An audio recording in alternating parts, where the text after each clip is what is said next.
Next time chicken எடுக்கும்போது மறக்காம இந்த வீடியோவை சேவ் பண்ணி வச்சுட்டு இதே மாதிரி ட்ரை பண்ணி பாருங்க. ஸ்கின்லெஸ் அண்ட் போன்லெஸ் சிக்கனில் உப்பு, மிளகுத்தூள், ஒரு முட்டை சேர்த்து இந்த மாதிரி அடித்து நல்லா கலந்து விட்டுட்டு 1/2 மணி நேரம் ஊற விட்டுடலாம். இன்றைக்கி நான் கேரட், பீன்ஸ், கோஸ், குடமிளகாய் இதெல்லாம் ஃபைனாக சாப் பண்ணி எடுத்துக்கணும். இப்போ ஒரு பேனில் 1 டீஸ்பூன் பட்டரும் எண்ணெயும் சேர்த்துட்டு மேரினேட்டட் சிக்கனை இந்த மாதிரி குக் பண்ணிக்கணும். இப்போ இதில் இஞ்சி பூண்டு பேஸ்ட்டு, நம்ம ஃபைனாக சாப் பண்ண வெஜிடபிள்ஸ் இதெல்லாம் உங்களுக்கு விருப்பத்துக்கு தகுந்த மாதிரி அளவெல்லாம் சேர்த்துக்கலாம்.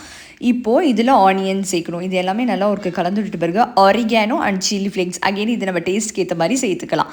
இப்போ நல்லா மிக்ஸ் கொடுத்துட்ட பிறகு தண்ணி சேர்க்க போகிறோம். இப்போ இது சிக்கன் வெந்து வரத்துக்கு ஒரு 1.5 கப் அளவுக்கு தண்ணி சேர்த்துருக்கேன்.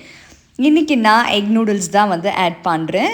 இந்த எக் நூடுல்ஸ் உங்களுக்கு தேவையான அளவு எடுத்துக்கோங்க. நான் 1 கப் அளவுக்கு எடுத்துகிட்டு இப்போ பாஸ்தா வேகிறதுக்கு தேவையான 2.5 கப் அளவுக்கு தண்ணி சேர்த்துருக்கேன். பாஸ்தாக்கு தேவையான அளவுக்கு உப்பு வந்து சேர்த்துக்கலாம். ஒரு 15 மினிட்ஸ் சிம்மில் வச்சிங்க அப்படின்னா நம்ம சேர்த்துருக்க சிக்கன் நூடுல்ஸை அப்படியே பஞ்சாக வெந்துடும். இந்த மாதிரி ஒரு கன்சிஸ்டன்சி வந்திருக்கும்.